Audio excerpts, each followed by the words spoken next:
we'll go ahead and get started. Thanks for joining Gov Brief. This is a briefing, a benefits briefing to Roth or not to Roth. And we appreciate you guys being here. And with us, we have Brandon Christie and Erica Duffy. That's who we've been talking to. Say hey, guys. Hey. Hello. Hello. Glad to be with you guys today.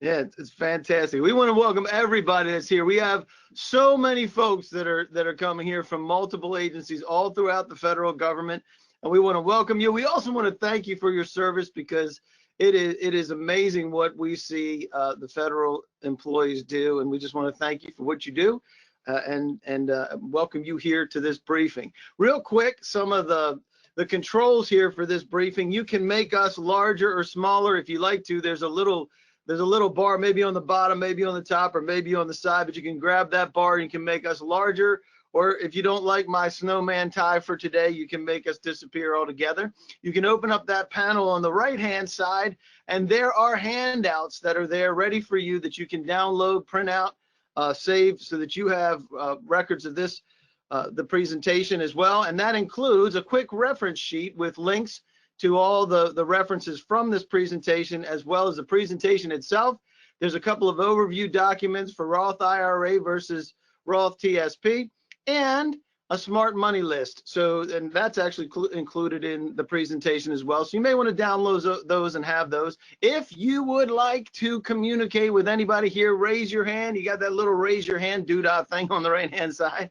And you can also chat questions to us, and we'll be glad to be able to create that dialogue. And if you did happen to call in on the phone, and there's a lot of folks that are coming in on the phone, make sure you put in your PIN so we can talk to each other, because without that, it does not work. So, and additionally, you have govsupport@retireinstitute.com. If you have anything personal, anything private that you want that's just for communication with the subject matter experts here, make sure you send it via email, and it'll get to them, and they will get back to you. Correcto, Erica?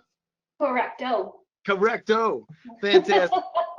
So we do have a quick disclaimer. This event is not affiliated or endorsed by any agency. It's provided to you, the audience, for informational purposes only. All participation in this briefing is voluntary, and any engagement by you, government personnel, is not an indication or endorsement of or commitment to purchase from any vendor, including Retirement Benefits Institute. And this way we can communicate. This is the disclaimer that has been given to us by GSA and OMB. So we make sure that we give that to you so that you can talk to us.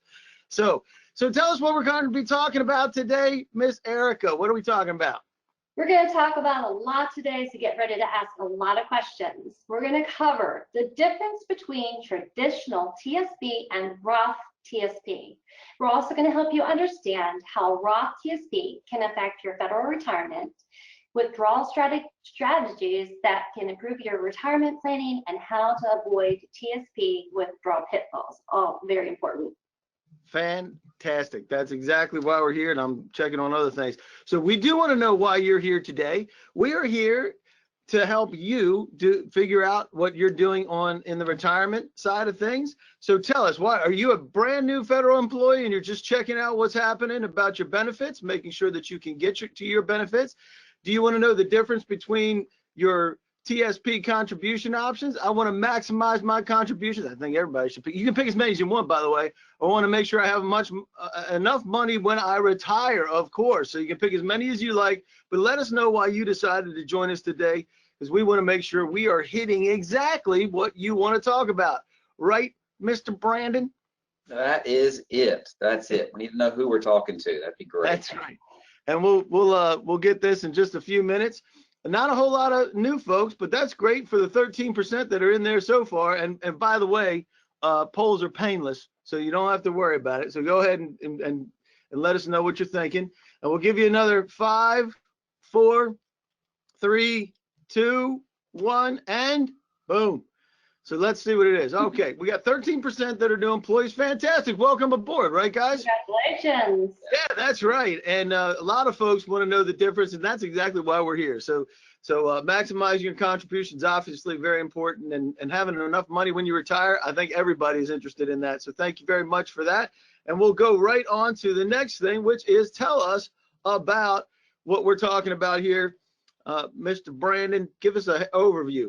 Yeah, that's great. That's great. Thank you, Dave. So I'm going to get right into the teaching for today, and I'm going to start with what you all probably know and then build on that knowledge to give you what to apply so you have enough when you retire. So first, what you know, a tax deferred money is what most of you currently have. You have TSP or IRA money, and I think of it as being in a wrapper. Now, in that wrapper is the GF, CSI, the L funds, things you're very comfortable and familiar with within the TSP. Or in an IRA, you may have gold, mutual funds, real estate, all sorts of kind of investments can be in that. I'm not here to discuss the internal investment returns in today's conversation, but I want to talk about the tax effects of that wrapper. Money comes in pre-tax and then comes out taxable. Everything is taxable distribution. So it grows tax deferred, not tax free, tax deferred, and then you pay tax on the whole. So that's the wrapper that most of you are comfortable with. Now, let's transition to the next kind of wrapper, which is a tax-free wrapper. I want you to notice the subtle differences for the Roth TSP and Roth IRA. You'll see on coming into the wrapper, you have a tax-free contribution. The money you put into this wrapper, you put in after tax. You've already paid the tax. There's no tax benefits on the front side. But when money comes out of this wrapper, it can be tax-free. So you can put money in pre or post-tax, in this case, after tax, draw it out tax-free. And I'll give you an easy example to compare the two.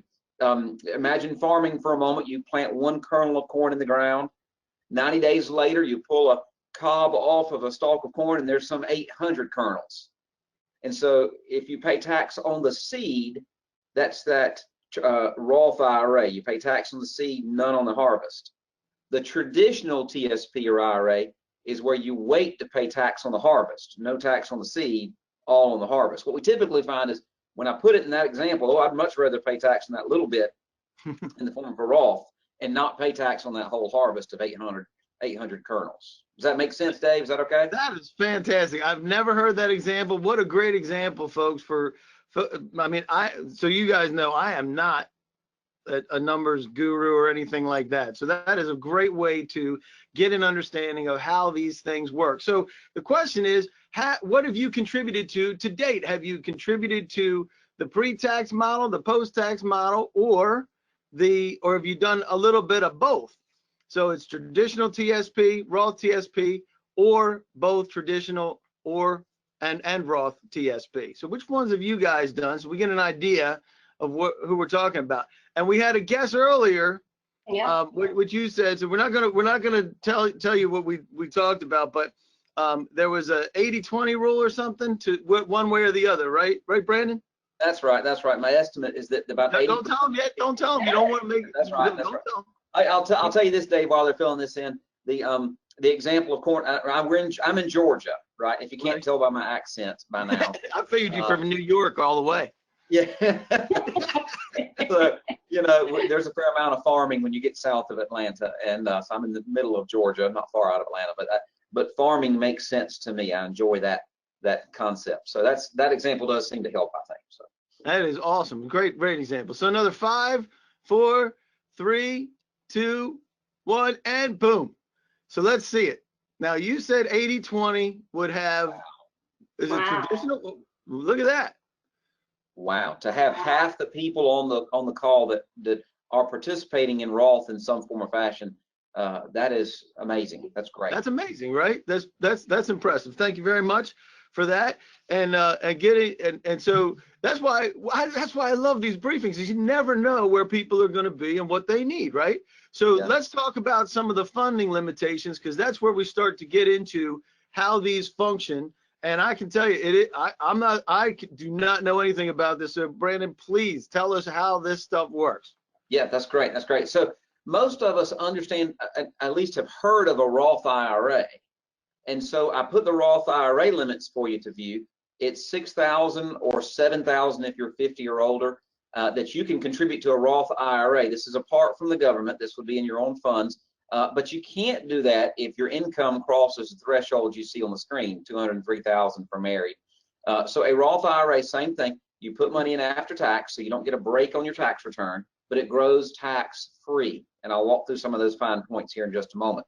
As opposed to the Roth TSP, as a federal employee, you can contribute the $19,000 or even $25,000 if you're 50 or older into that Roth TSP, regardless of your income. As long as you are employed as a federal employee and earn at least the $25,000, you can make that contribution to the system. So there's a very wide range of contribution amounts. When that Roth function came along, it opened up a large door for people to collect a lot of money in a tax-free forever environment. And it was very healthy for folks to be saving. I will note that the $25,000 limit for the TSP, that's for everything you put in the TSP, right? That's the Roth and the traditional. You don't get 50,000, you only get the 125. I gotcha. So, Okay. So give us an overview of how these things work. And for those of you who have the handouts, that you can fill these out as you go along.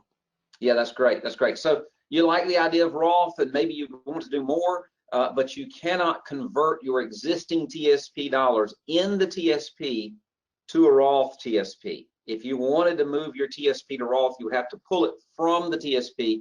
You have to either be separated from service or be over 59 and a half to do that function. And then you can move the money from the TSP to an IRA and Roth convert bits of it, but you can't do that inside the TSP. Number two is not all or nothing. So if you like this idea of Roth, you don't have to go all in. Let's say you're contributing $20,000 a year to your TSP. You could elect to put 10 in Roth and 10 in traditional in the TSP. You can blend those however you would like. And it seems like we have folks that are actually doing that right now. If anybody wants to comment on that, they can. That's right. They're doing both now, aren't they? That's right. Yeah. If you have a and you really want a system in your, if you're building a financial plan for yourself or have someone helping you do that. So I'm a CPA and a financial planner as well as a federal benefits educator. But if you're building a financial plan, you want to look at how much tax you should pay now versus later, and we'll get more in that in just a few slides. But point number three here is the employer match will be contributed to the traditional TSP, the tax deferred bucket. So even though you may only put your money into the Roth TSP, the government will match you, but their match will go into the traditional bucket. So you ask, why can't I get my match in the Roth? I say the government loves you, but not that much. They're not going to give you tax free, right?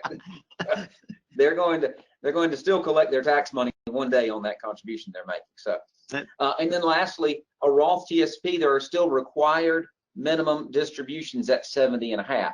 If you have money in a Roth IRA, then you have no required minimum distributions on the Roth IRA. They do exist inside the Roth TSP. So again, a little planning tip would be if you're funding the Roth TSP, you don't need the money when you're 70 and a half. You might take that money out of the Roth TSP, move it to a Roth IRA. So you can manage that. You just need to be aware that that's a rule that you have to be careful of. So give us some overview of why one versus the other and when these things make sense.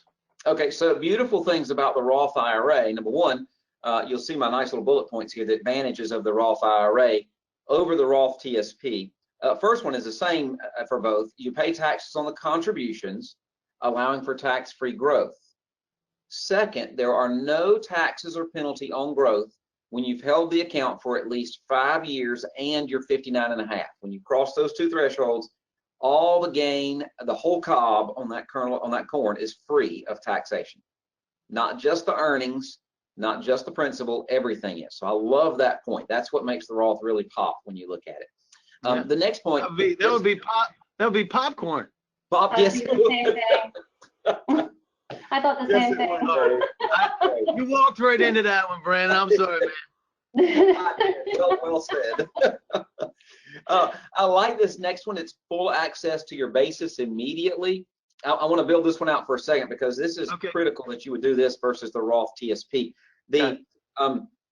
Suppose you may need money for access for some purpose. So I've got 4 children.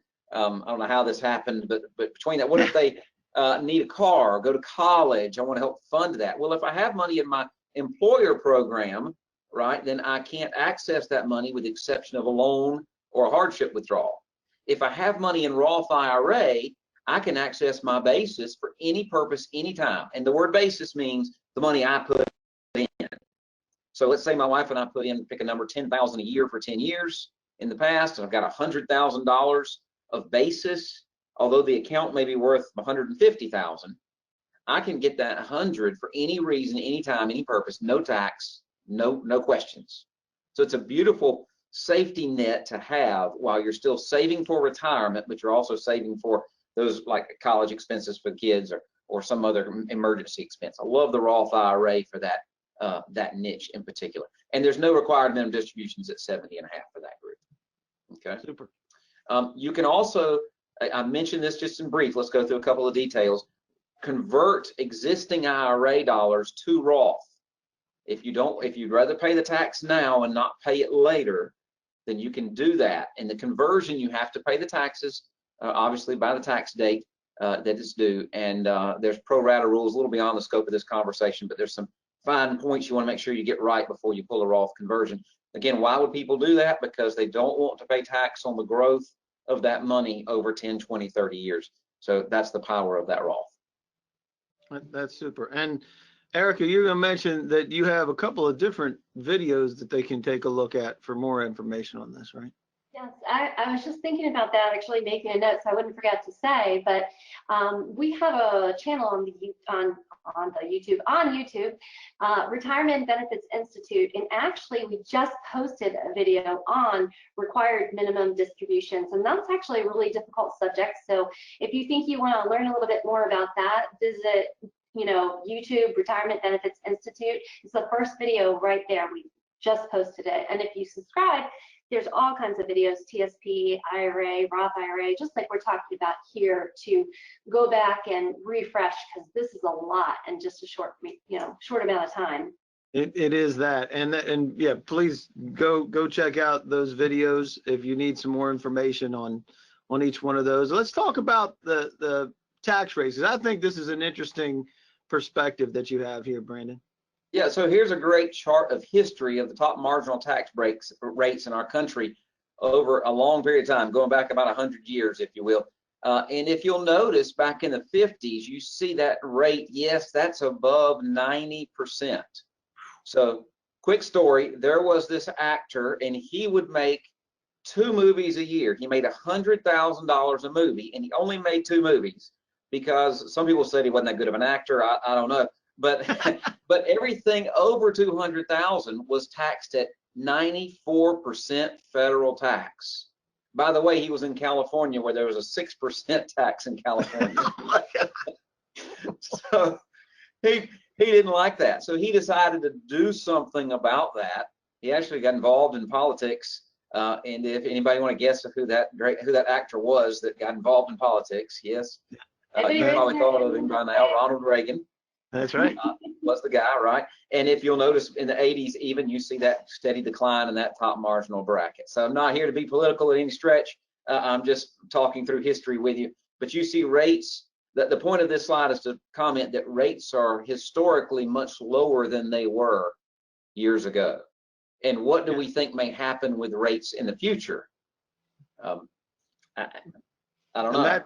There's the real question, because we don't know, right? There's no way to tell.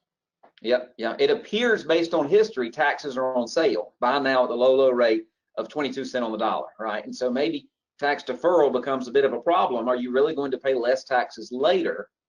Oh, there's my question. Are we really going to pay less taxes later? Now, I'm going to speak back up one slide. I'm going to speak real specifically to the federal community. What I'm about to tell you does not cross general guidelines. It's not for everybody. In fact, the general knowledge for most Americans is going to be very different than what I'm about to give you. So I'm not disagreeing for general folks, for Dave Ramsey, Susie Orman, Clark Howard, whoever you want to talk about. They give good advice. But for federal employees, watch this. We find, and I've been working with thousands of federal employees over the last 12, 13 years, and I've seen many individual case that falls exactly like I'm about to share with you. You see on the screen here the tax bracket as it exists today in America. And you'll see at the top of the 22% bracket, this little X that appears. For many of you, that's about where you are, married, filing joint, taxable income, maybe in the 160, 170 range. Taxable income, right? Now, I'm not talking about all of your income, but that's what's taxable. And so you are going to retire. And because you have this robust pension, that, by the way, nobody else has, right? There's hardly anybody in the country that has the great deal that you guys have. Thank you for your service. You've taken a conservative road in your career path, and it's paying off big when you step into retirement, okay? So you have this big pension. If you're FERS, you've got a Social Security check. Maybe you have spouse's income and Social Security check, and your income drops. You see my red arrow. Your income will drop all the way down to the second X, which happens to still be in that 22% tax bracket. Notice that because of these robust pensions, you didn't actually drop into a lower bracket so where you could pay less tax later. I hope that point makes sense to you, that you need to dwell on that for a moment, because many of you have thought, because you've heard it your whole life a bunch of times, I'll pay less tax when I retire, less tax when I retire. Not you. The chances of you getting that are slim and none. Because here's the other question. Who in here, well, this would be a nice little poll, we won't put this in today, but who would like to live on a lower standard of living when they retire? Oh, look, no hands went up, right? Nobody. None of us want to reduce our standard of living. And so if you're going to keep that same standard of living, you're going to need the same income. If you have the same income, you're going to be in the same tax bracket. So let's not continue to agree with the myth that, again, may apply to some, but not to you guys, that you're going to pay less taxes just because you retire. And Brandon, this is not just pulled from the air. This is something that you guys have looked at, because you've been dealing with federal employees for a long time now, right? Yeah, 10, 12 years. And as a CPA in financial planning, I've sat down one-on-one, calculated the numbers that they're going to get in pension, looked at their income, their gap between what they're making today, what they're going to make when they retire, how they're going to use their TSP, their assets to cover that gap. And you put all those elements together, and people are still paying the same tax as they were when working. So yeah, this is real life, what happens to you when you retire for the majority of the people that we've come in contact with that are federal employees. That's fantastic. And you mentioned it, that the federal employee retirement plans that they have, that's special. That's very special.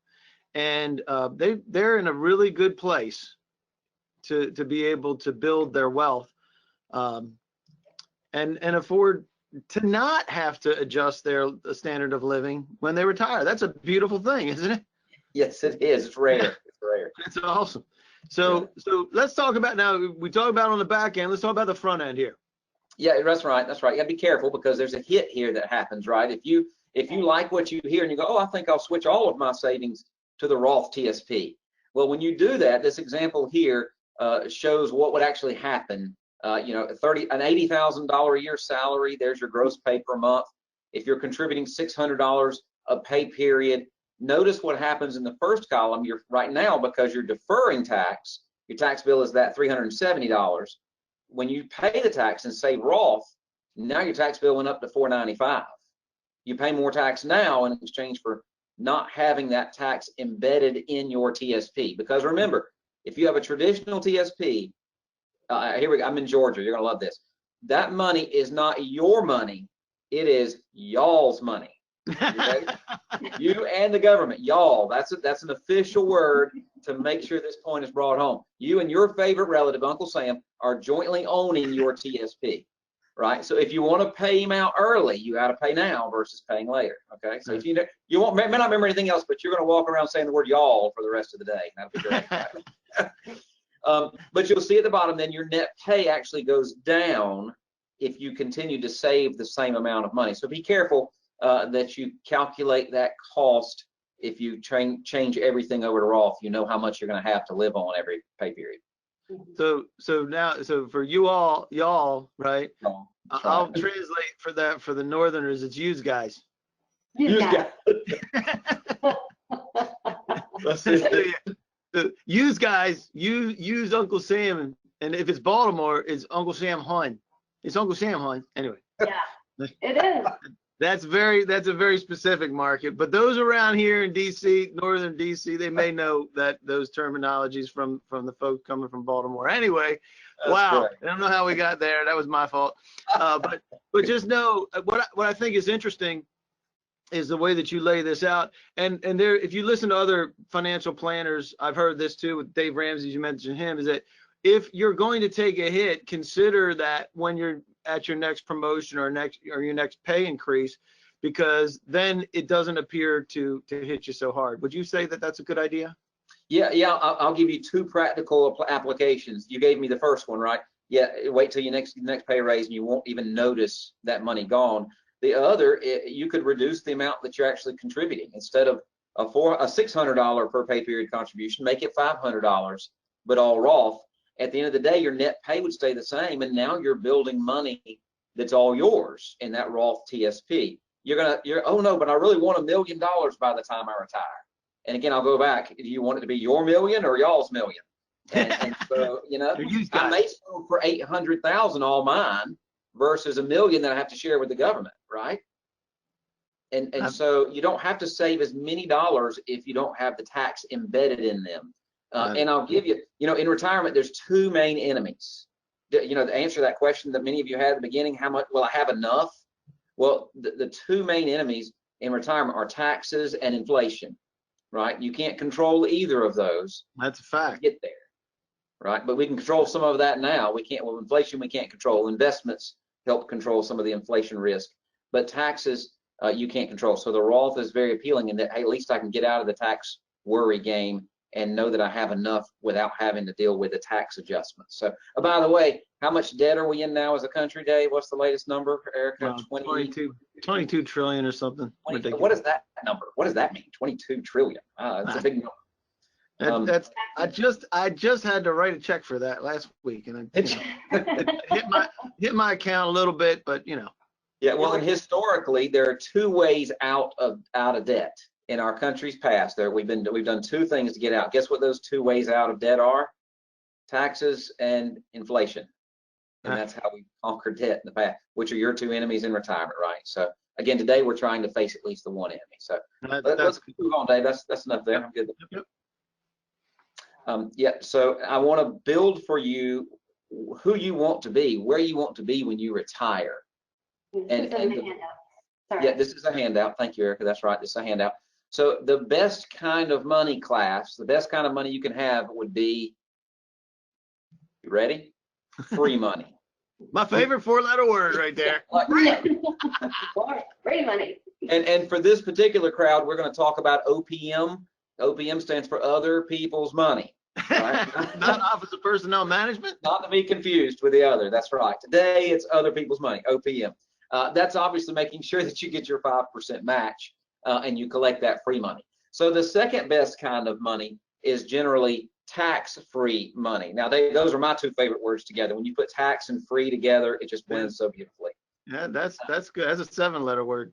Yeah, that's right. That's right. And so in that, we're talking about your Roth money, cash value of life insurance, if it's managed appropriately, can be tax-free. Municipal bonds may be tax-free. Be careful, there's some catches on some of those, but there's more than just the Roth that's tax-free, but that is where you want to be when you retire. You want to be able to manage your taxes by having that tax-free number. Now, number three, most of your money in this room, on this audience, is in that tax-deferred bucket. So tax-deferred, that's your traditional TSP. You're waiting to pay taxes till later because you either you didn't have another option really until a few years ago, or you think your tax rate's going to be better when you retire. So tax-deferred money is the traditional TSP or IRA. And then the least favored tax treatment money is taxable income, your W-2 wages. You may have an investment that's growing, and then every year you have to pay capital gains, interest, dividends on it. So it goes up 10, but you got to pay 2 in taxes. So you only made 8, right? You're just never winning that battle up and down. So it's not that efficient. So from a tax perspective, when you think of smart money, this is how you want your money, this order, when you step into retirement. In particular, we notice here we're putting the tax-free dollars in front of the tax-deferred dollars, which is a problem for you as you actually look at your retirement funding that you have today, just from dealing with one-on-one a lot of people. How do you get more in that bucket 2 instead of in that bucket 3? That's the question you should be asking yourself from this point. So. And that's fantastic, and that's good stuff. So we are going to take another poll, which is, I expect to retire in when? So this is one of those great questions. And we will get to questions. We have a couple questions already. And if you have any questions, make sure you open that panel and let us know, because we are about to hit there. But are you expecting to retire in the next 3 years, 3 to 5 years, 5 to 10 years, 10 to plus, or I'm never getting out of this place? Somebody's gonna pick that. You can pick as many as you want, so you can still pick that. You can pick whatever you really want, and you can do your funniness too. But anyhow, there's a lot of folks looking to retire in the next 3 years. That's fantastic. And we always love folks that are early thinkers. That would not be me traditionally, I'm saying. I'm a traditionally waiting to the last minute kind of person, but to be learning about these things. So we're really glad that you decided to join us today. So with that, we'll give you another 5. Well, a lot of folks have voted. So we're going 5, 4, 3. You can do it. 2, 1, and boom. All right, there we go. Here we go. 23%. This is good stuff, right, guys? Wow. Yes, it is. Great. Yeah. And congratulations on being able to do that. And we really appreciate your service, because we know that you've been at it for a while if you're going to retire in the next 3 years, right, guys? That's right. That's right. So there you go. That's what everybody's thinking. Appreciate that very much. And you can close that down. Fantastic. And now we're going to get to some questions. I have a few here, and some of these we will be able to answer, and some of these we'll have to reach out to you directly, because we don't want to mess with anything with. I don't know what rules you have to go by, but I don't want to mess with any of the rules. A lot of rules we have to follow. The SEC rules. SEC rules, all kind of stuff. Yeah, So can you also- answer this? I'm single, so my tax Roth TSP contribution is $19,000. If my TSP only contribution is more than $19,000, can I still contribute to the Roth TSP? Let me give that back, David. You can't do more than the 19 in the TSP altogether if you're under 50, right? So 19,000 can either go traditional, can go Roth, or can be blended to go both. Never over the 19. Did that answer the question? No, I may have missed a point there. So if my TSP only contribution is more than 19,000, can I still contribute to the Roth? Yeah, you have to switch over to the Roth TSP. You can. You can Okay. switch over to it, right? Instead of doing the traditional, switch to the Roth. Now you can still do the Roth IRA as long as your income doesn't exceed those limits. You can do both, by the way. You can do Roth TSP and Roth IRA. You just have to have the cash to do it. So that's possible. Well, it sounds like she's got it going on. That's great. So please provide ideas for how to split contributions optimally between the traditional and Roth TSP. Great question, Sharonda. All right, Sharonda, I'm going to get a little technical. It's okay to delve a little deep for 30 seconds, and then I'll back out. Here we go. Be careful, man. You put people in a coma. Just saying. Yeah, that's right. That's right. You got to stop me when I go to the you are going to withdraw the money one day. We are always comparing in financial planning. We're always comparing where you are today to where you'll be in the future. So let's assume for a moment that you do in the future drop into that lower tax bracket, but today you're in the higher one. So you would want to tax defer some of the money so that you could pull it out in that lower tax bracket. So let's say you needed $20,000 from your retirement funds when you retired, and you wanted to be able to pull $10,000 from your taxable account because it would be taxed at a lower rate, and the next $10,000 needed to come from the Roth account because it'd be taxed at a higher rate. You don't want to pay that tax. So you would be saving an amount that would give you both buckets at the right distribution to make those withdrawals based on what we know today. Was that okay, Dave? That makes sense? That sounds like a good answer to me. I hope that made sense to Sharonda. And James says he's got 19 days till he's out. That's awesome. Congratulations, James. Awesome. And Sharonda, but here's a clarification from Sharonda. What are your recommendations for investing after maxing out the TSP and Roth IRA? Wow, you got more money to save. That's great. So I want to be Sharonda's friend. That's all I know. I have a feeling you're going to say that. Dave's best in taking him to Sharonda, lunch, right? You and I, we'll get to know each other. Yeah, investment-wise, again, this is beyond the scope of this. SEC regulations would keep me from, because we haven't advertised, we would talk about securities and such. You can contact us offline. We can talk about some of that if you'd like. You would be looking at tax-efficient investments.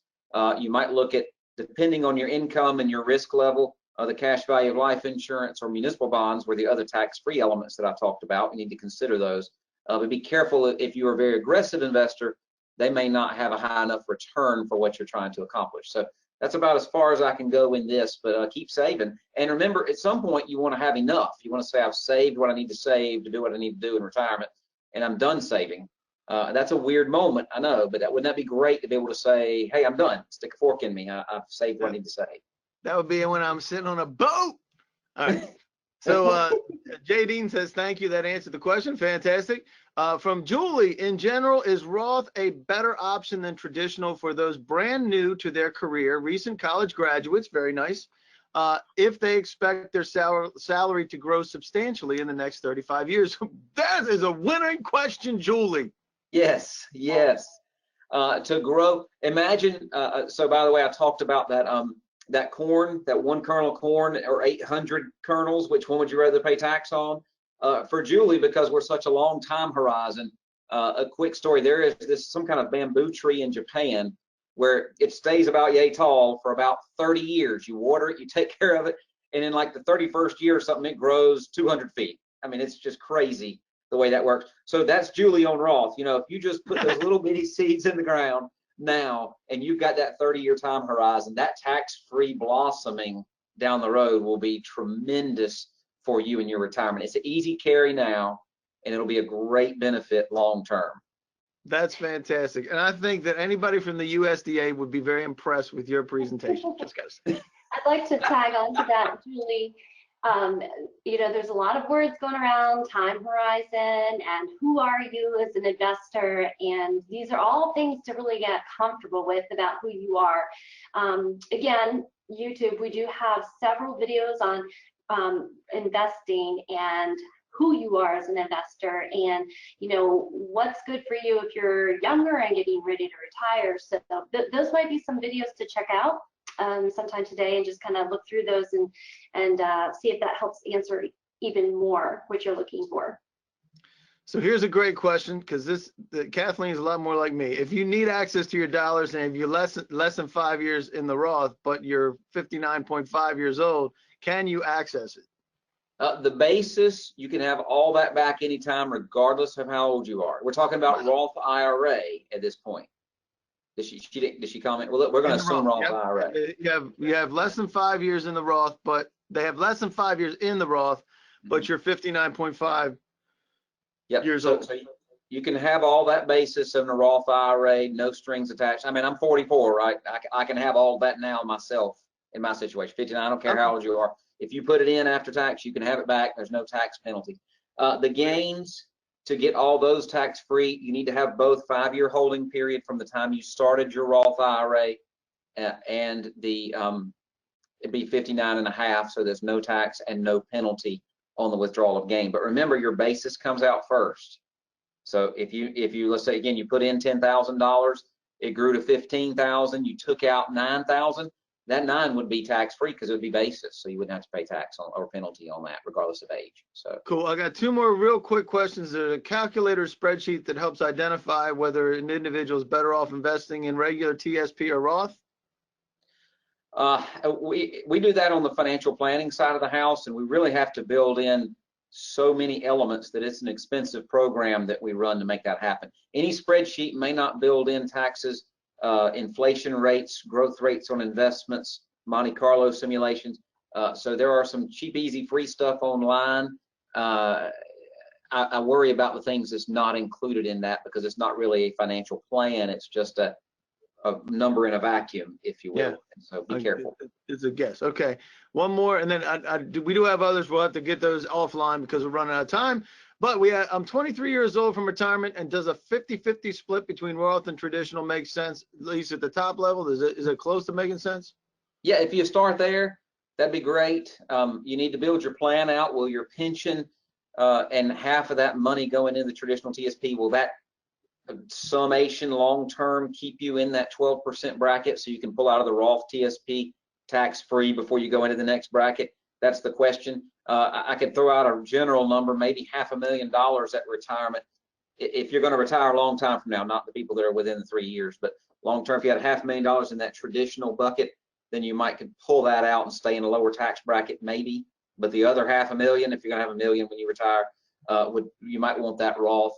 Again, I'm making broad sweeps about what the numbers may be, but that's a great start. Run your financial plan, run some long-term analysis, and determine if you can scoot a little more towards Roth and still make that work. That, by the way, that's an official CPA term, scoot. Right? Fantastic. All right, real quick, we're going to go through this because this is good stuff for everybody, because this is where you start figuring out where everybody wants to talk about how long they want to live, right? I mean, isn't that what everybody? It's like, how do you address this without thinking about how many years you're going to live? And this is crazy, but go ahead. Take us through this. So I hate to tell you, if we'd have called this training death and taxes, you probably would not have signed up for it. So we have rearranged it to get you here. But now we're going to talk about this side of the equation. We get the question a lot, you know, hey, look, I'm about to retire. Half the group here is going to retire in the next 5 years. So is there time to do Roth? Am I out of time? And that's a great question. And I'm going to address that directly by us doing some math. Here we go, a little bit of easy math. And what I want you to do is, we're going to give you here in just a moment your life expectancy, how long you may live. Yep, we're going to look at that. Minus your age at retirement to get how many years you have in retirement. So we've got some numbers to help you with your life expectancy. So on the next slide, we're going to show you some estimates. Men, you have a 50% chance of making it to 86. Women, a 50% chance of making it to 88. And you have a 25% chance of making it to 92 or 94. So now, Erica, being the lady of the house, at least in this program, let's explain why the men don't live as long. How about that? You know, sometimes a picture is worth 1,000 words. I think men die younger because of that. Yeah. That's what I think. Hey, I resemble this. I resemble that remark. How about this guy? and we all know that this is true.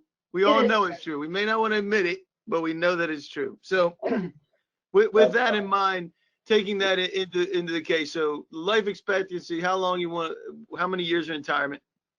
This is the simple math that you're talking about, right? Yeah. So if you do this math, just chat. Dave's going to be looking at the chat here for just a moment, the feed. I want to know how long you're going to live in retirement. How many years from the time you retire until you might do? And again, it's your life, so you can die at 106 for this math. I'm happy for that. Go for it. That's right. Whatever you want. So Dave's going to call us out some numbers as you fill those in. Call out some numbers. All right. So we have 8. Do we have 9? Do we have 9? Give me 9. Give me 9. Pick up 9. 8. There's 9. There's the 13. There's 13 in retirement. 13 in retirement. We're gonna go a little further. 14, 15. 15. We got 15. Anybody want to go for 16? We have 16. There we go. We got 16 and close at 16. All right. Very good. Dave the auctioneer. This is auctioneer. That's wonderful. Well done, sir. Well done. Nice. So what Dave just gave us was the fact that you are going to live 1, 2, and some of you even 3 decades in retirement. We have another one. 30. We got 30. There we got 30. There it is. That's right. 33 decades. We did hit the 30. 3 decades. There it is. And that's Carrie, so she might even make it. If that was a John, I'd say, no can do. That's right. Roger's a whole lot closer. He's 22. There you go. At least he's realistic. He's a realistic guy, Roger is. Go ahead. That's right. So that's so true. So in this example, I made you stare not at a date in which you will retire, but a length of time post-retirement that you will live, hopefully. And so we're not talking about how you should invest or what your tax treatment needs to be the day you retire. That's just one point in time. We're talking about the decades to follow. So if you are saying, you know, I'm half of you are within 5 years of retirement, it's too late for me, my answer would be go back to the years you're going to live into retirement. No, it's not too late. The time value of money, as my accounting professor said, is the 8th wonder of the world. Give that compounding interest time, have it tax-free, and you'll be so glad you did. Because it's not about the day. Is that okay, Dave? That's great. And for those of you who are thinking you're going to live to 172 years old, good luck with that. I'm only kidding. There's nobody that's responding like that, but I do appreciate you guys responding. And with that, we're going to start to get you out of here. We did run over, but hopefully it was worthwhile. The dialogue, I always love the dialogue, and I love the fact that you guys are asking the questions. So where can they go to find out about, there's a special program that's just for them. that you guys are GSA contract holder, which is fantastic, and there's training that you do for the government all the time. But there's special programs just for federal employees that they can buy today. What is it? All right. We have a program that you could literally walk in and start and not know a single thing about federal benefits or retirement. And by the time you left, we'll know exactly what you're going to make in retirement and already have plans being put together so that you can retire successfully. And that's what I've got. That's fantastic. It's a great product. We do it in mass and we do it individually, but what we're doing today is we're adding some to this particular program. So you will get a coach, and the coach is me, and as you go through our 6 courses of every single part of federal benefits, if you have a question and you need a little bit more information or you want to talk with anybody, it's me. I'll give you a call. We also include a federal benefit analysis, and we're going to look at everything you're going to make in retirement, from your pension to what survivor benefit would be, to what your FEGLI or your life insurance is going to be, all those things so that you can start planning, because we know how important it is now to make plans. For those young people who are just starting and making those plans, kudos, because a lot of times we go to training and I talk to somebody who's walking out the door like our gentleman in 17 days and never made a plan, and you don't want to be that person, and they didn't want to be that person. We're not calling him out that he didn't make a plan. He probably did make a plan. That's why he's walking out 19 days. James, you got a good plan because you're walking. Oh, he was the 10-2 rule, but anyway, this is just a really good program. It's got videos and courses that you can go through, and Brandon and I are going to add in 2 extra webinars to this particular product with you, and we're going to go beyond the pension, into retirement, preparing for retirement. What steps are you needing to literally take to get yourself out the door? So it is all inclusive. Nina is asking the question, great question, how quickly can this be completed?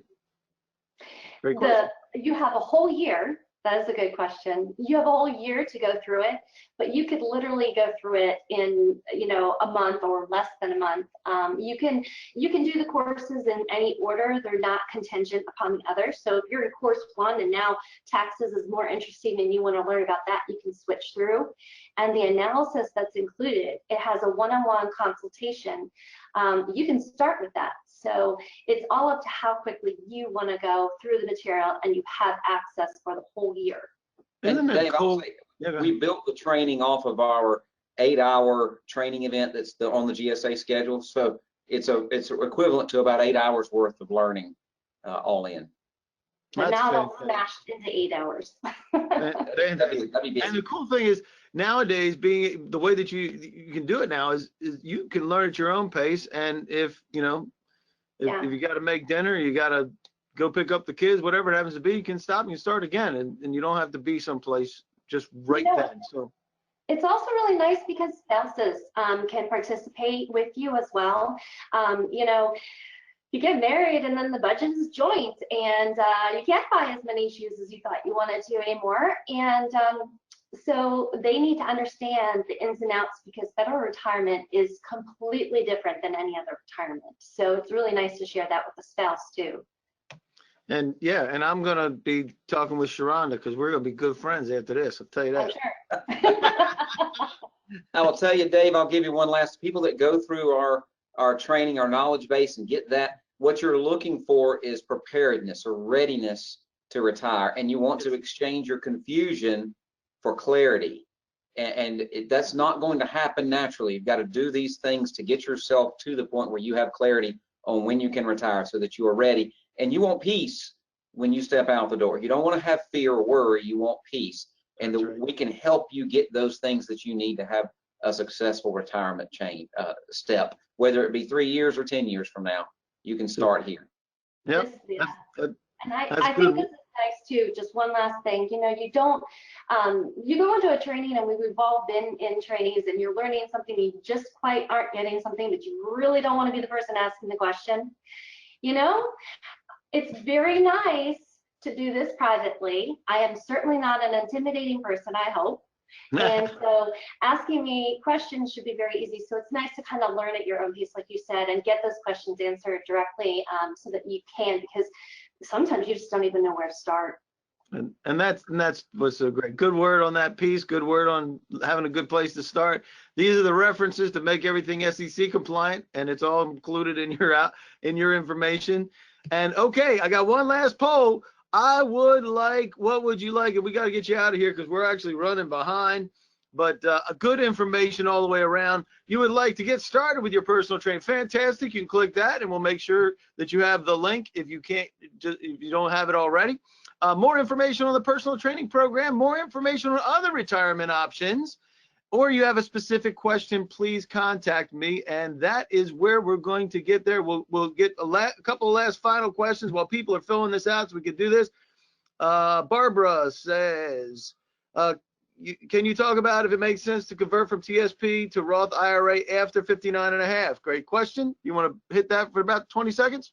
Sure, yeah, if you can see that your tax bracket will not go down, then you might go ahead and convert, especially if you're in the 22% bracket, because the sunset on those brackets is 2026, meaning they'll go back up to where they were before this last tax cut. So it could make sense to pay 22 cents on the dollar so you don't get caught in the 25 or 28 cent on the dollar tax rate that could be coming in a few years. So yeah, again, remember, you're always comparing where you are today to where you're going to be at some point in the future based on all the known data. Fantastic. Let's see. David, if I convert, they're asking me the question. That's the wrong person to ask, first of all, Michelle, but I'll ask the question. If I convert a portion of TSP to Roth over a few years, do I have to leave the money in for 5 years for each to? Yeah, I know what he's asking. Tax-free nature. There is a 5-year holding period separately for each conversion. Notice I didn't say contribution, I used the word conversion. The 5-year holding period exists for each conversion if you are under 59 and a half. If you're over 59 and a half, no problem. But if you convert it and then take it out before 59 and a half, before 5 years, you will have to pay the 10% penalty for early withdrawal. The government making you make a longer term commitment to it. But that's a fine point. Good question. That's good. Yeah, fantastic. Okay, we're gonna go ahead and close this out, and let's see what they said. They said 14. Fantastic. Welcome aboard. And then more information on that's perfect. You'll get that. 41 and 41 have other ask questions about retirement, and then they have specific questions, which is great. That's exactly why we're here. Thank you for that. And with that, we did get through the questions, and just want to, if you have any more information, need any more information, you can check out Retirement Benefits Institute on Facebook. And as you mentioned, GSA contract holder. You're also a small business. You're on LinkedIn. There's all kind of ways to get in touch with you people. So if you need any more information, feel free to reach out to them. You will get a recap email next week with a quick reference sheet, which you already have. But if you didn't download it, you'll have that. You have the briefing presentation, and you'll have a link to the video so you can watch it over and over and over and over and over again, and submit that for an Academy Award because it was just so good. How about that?